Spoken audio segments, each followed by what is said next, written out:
নাজিরাবাদে অগ্নিকাণ্ডে মৃত্যু মিছিল, ঘটনাস্থলে গেলেন বিরোধী দলনেতা। প্রায় 15 থেকে 20 জন বিধায়ককে সঙ্গে করে বিএনএসএস এর 163 ধারা জারির মধ্যেই ঘটনাস্থলে বিরোধী দলনেতা গিয়েছেন।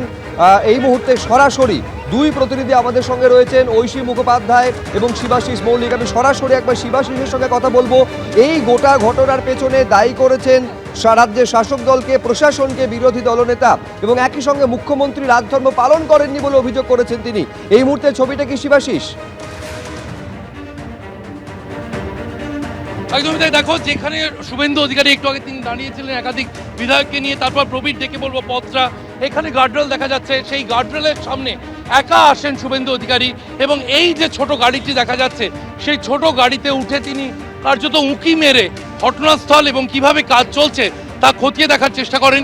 এবং পাশে, যেখানে আমরা এই গার্ডরেলের পাশে যদি তাকাই, আমি প্রবীরকে একটু বাঁ দিকের ছবিটা দেখাতে বলবো।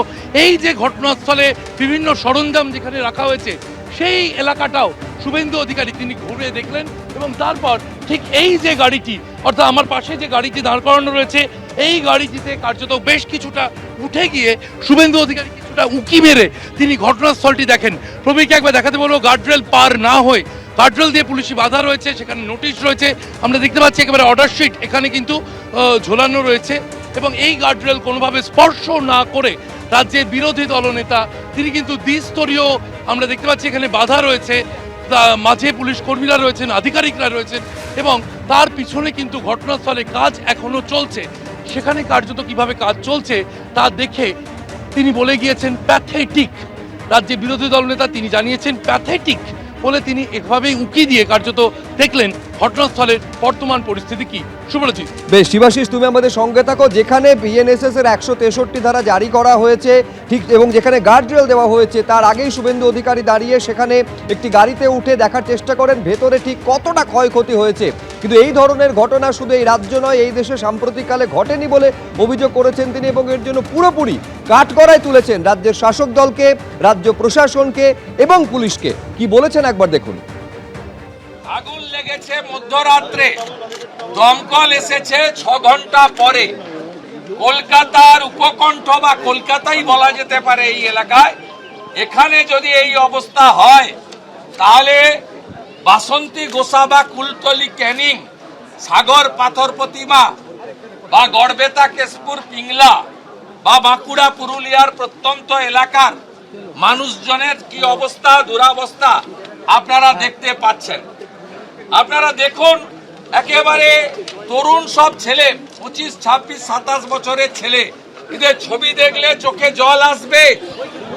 এদের মৃত্যু হলো মৃত্যুপুরীতে এবং এরা কেউ বেরোতে পারলো না। ঐশী মুখোপাধ্যায়ের সঙ্গে কথা বলবো। এই অভিযোগ বিরোধী দলনেতা করছেন। ঐশী, আচ্ছা, ঝিলম করঞ্জাইও আমাদের সঙ্গে সরাসরি রয়েছেন। ঐশী, এই অভিযোগও করছেন যে এর আগে একাধিক মন্ত্রী, সেটা দমকল মন্ত্রী হতে পারেন, সেটা বিদ্যুৎ মন্ত্রী হতে পারেন, সেটা কাউন্সিলর হতে পারেন, তারা অবাধে আসতে পারলেন শুধু বিরোধী দলনেতাকে আটকানোর জন্যই। এই বিএনএসএস এর 163 ধারা উদ্দেশ্য প্রণোদিতভাবে জারি করা হয়েছে।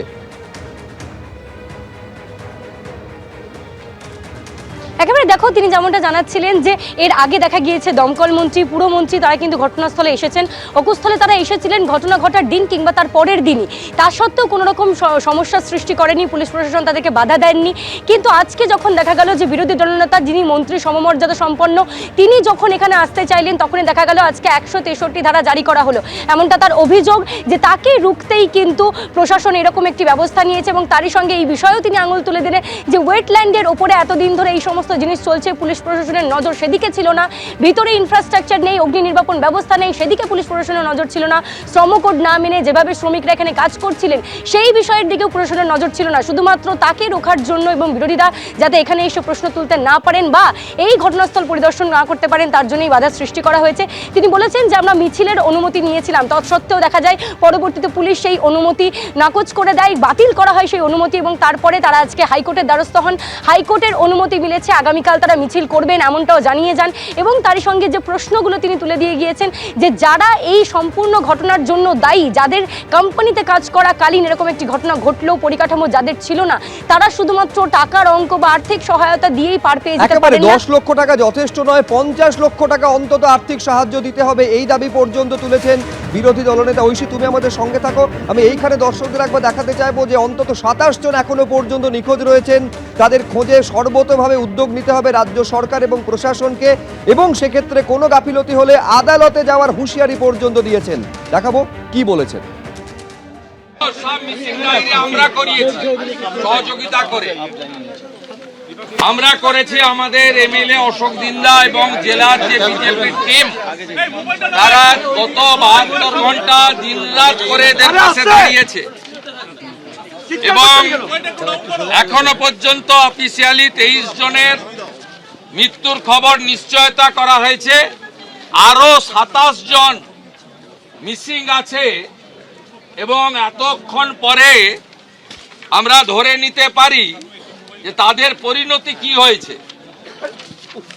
এত বড় দুর্ঘটনা সাম্প্রতিককালে পশ্চিমবঙ্গে তথা ভারতবর্ষে হয়েছে বলে আমাদের জানা নেই। আপনারা একটার পর একটা ছবি দেখুন,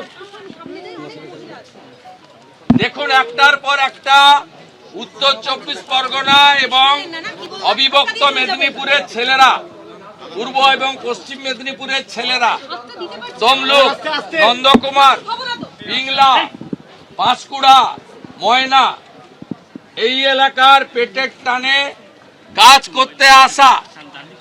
মুখ্যমন্ত্রী বারে বারে বলেন বাইরের রাজ্যে থাকবেন না, ফিরে আসুন। নিজের রাজ্যেই অন্য জেলা থেকে আসা পরিযায়ী শ্রমিক, তাদের পরিণতিটা কি হলো দেখুন। কথা বলবো ঝিলম করঞ্জাইয়ের সঙ্গে। ঝিলম, এখানেই থেমে থাকেননি, শুধু তাই নয়, এই যে দুটো গোডাউন যেটা সম্পূর্ণ ভস্মীভূত হয়ে গেছে, সেখান থেকে শাসক দল তোলাবাজি করত, এই অভিযোগ পর্যন্ত তিনি তুলছেন এবং দমকল মন্ত্রীর পদত্যাগের দাবি করে কালকে রাস্তায় নামতে চলেছেন। একদমই বিরোধী দলনেতা শুভেন্দু অধিকারী যে অভিযোগগুলো করেছেন তার মধ্যে এগুলো যেমন আছে, তার পাশাপাশি তোমাকে জানিয়ে রাখবো আজকে তিনি যখন এই ঘটনাস্থল পরিদর্শন করতে বের হন তখন প্রথমে ঘোষণা হয়েছিল 20 জন বিধায়ককে নিয়ে আসবেন। তবে আমরা যে ঘটনাস্থলে একদম তার যেখানে প্রথম ব্যারিকেড আছে সেই ফার্স্ট ব্যারিকেডের জায়গায় রয়েছি। বিরোধী দলনেতা এই ফার্স্ট ব্যারিকেড অবধি তিনি আসেননি, তিনি তার আগে অন্তত 10 মিটার আগে তিনি দাঁড়িয়ে যান এবং দাঁড়িয়ে তিনি সেখান থেকে ঠিক পাশে আমার সহকর্মীকে দেখাতে বলবো একটি গাড়ি রয়েছে যেটা এখানে যারা কেএমসির ঠিকাকর্মী যারা এসছেন তাদের সেই গাড়িতে তিনি উঠে সেখান থেকে উকি মারার চেষ্টা করেন এবং তিনি যতটুকু দৃশ্য দেখতে পান দেখে একটাই মন্তব্য করেন, প্যাথেটিক। তবে বিজেপি সূত্রে যেটা জানা যাচ্ছে, যেহেতু আইনি ব্যবস্থা করা হয়েছিল যে 100 মিটারের মধ্যে যেন 5 জন বা 5 জনের বেশি না আসে, তাই প্রশাসনকে সেই সুযোগ না দেওয়ার জন্যই তিনি অনেক আগে এখান থেকে অন্তত 100 মিটার 150 মিটার আগেই তার যা দল ছিল সকলে সেটা থেমে যান এবং তিনি একা আসেন। এবং এখানে আমরা যে ব্যারিকেড দেখছি সেই ব্যারিকেডের এখানে ডবল ব্যারিকেড করা আছে। একেবারে ঠিক যেখানে ব্যারিকেড করা হয়েছিল তার আগেই শুভেন্দু অধিকারী দাঁড়িয়ে যান এবং সেখান থেকে কতটা ক্ষয়ক্ষতি হয়েছে দেখার চেষ্টা করেন। ঝিলম, আপাতত তোমাকে ধন্যবাদ। দেখুন, প্রথম থেকে এই অভিযোগটা এসেছিল যে বেআইনিভাবে জলাভূমি ভরাট করে এই গোডাউন নির্মাণ করা হয়েছিল। এই জলাভূমি বেআইনিভাবে ভরাট করে পরপর যে কনস্ট্রাকশন হচ্ছে তা নিয়ে আজকে বিরোধী দলনেতা কি বলেছেন এবং মুখ্যমন্ত্রী 10 কিলোমিটার দূরে বাড়ি হওয়া সত্ত্বেও কেন 3 দিনে আসার সুযোগ পেলেন না, এই প্রশ্ন তুলেছেন শুভেন্দু অধিকারী। এখানে দেখুন কতদিন ধরে এই জলাগুলো ভূমি বুঝিয়ে দেখুন ওয়েটল্যান্ড। রাজ্য সরকারের 4/8/2023 গভর্নর সেক্রেটারিয়েট থেকে বলা হয়েছে। দেখুন কলকাতা হাইকোর্টের কেস নম্বর 17,901/2023। আপনি দেখুন Shyamal Kumar Lahiri, doctor Shyamal Lahiri versus the state of West Bengal. দেখুন কি করে রেখেছে, দেখুন শুধু টাকা ছাড়া আর কোনো কথা নেই। টাকা নিয়ে গোটা সোনারপুরকে বেচে দেওয়ার কাজ করেছে এখানে তৃণমূলের চোরেরা এবং এই গোডাউন ভাড়া দিয়ে মাসে 1.5 লক্ষ টাকা অবৈধভাবে নেওয়া হয়। 60,000 টাকা বিধায়কের অফিসে দুবাই বলে একজন আছে বিধায়কের প্রিয়ে, তার হাতে পৌঁছে দেওয়া হয়। এই মৃত্যুর জন্য যদি কেউ দায়ী হয়, রাজ্যের শাসক দল, স্থানীয় পুলিশ এবং এই রাজ্যের প্রশাসন দায়ী। আমরা খুব লজ্জিত, মর্মাহত।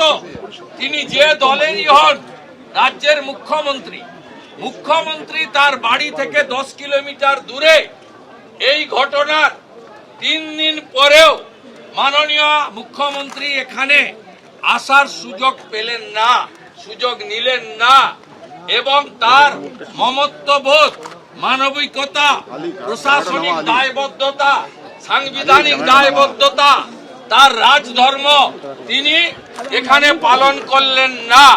তাই আমাদের পক্ষ থেকে মুখ্যমন্ত্রীর এই আচরণের ঘোর নিন্দা জানাই। গুরুতর অভিযোগ করছেন বিরোধী দলনেতা, টাকার জন্য গোটা সোনারপুরকে বেচে দিয়েছে তৃণমূল কংগ্রেস। এবার এই অভিযোগের উত্তরে কি বলছেন তৃণমূলের রাজ্য সহসভাপতি জয়প্রকাশ মজুমদার, দেখুন। বিজেপি নেতার মুখে এইসব জ্ঞানগর্ভ কথা মানায় না। তার কারণ ভারতবর্ষ দেখেছে যে মণিপুরে কি সাংঘাতিক ঘটনা হয়েছে, সেখানে ম্যানমেড দাঙ্গা হয়েছে, শত শত বাড়ি পুড়িয়ে দেওয়া হয়েছে, সেটাও ছিল পোড়ানোর সরকার, বাড়ি পোড়ানোর সরকার।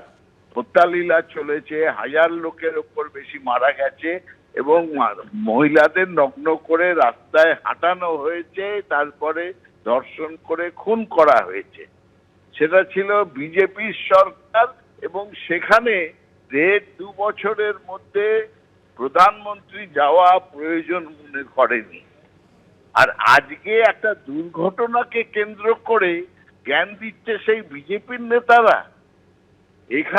এখানকার সরকার মানবিক কাজগুলো ঠিক সময়ই করেছে। এবিপি আনন্দ, এগিয়ে থাকে, এগিয়ে রাখে।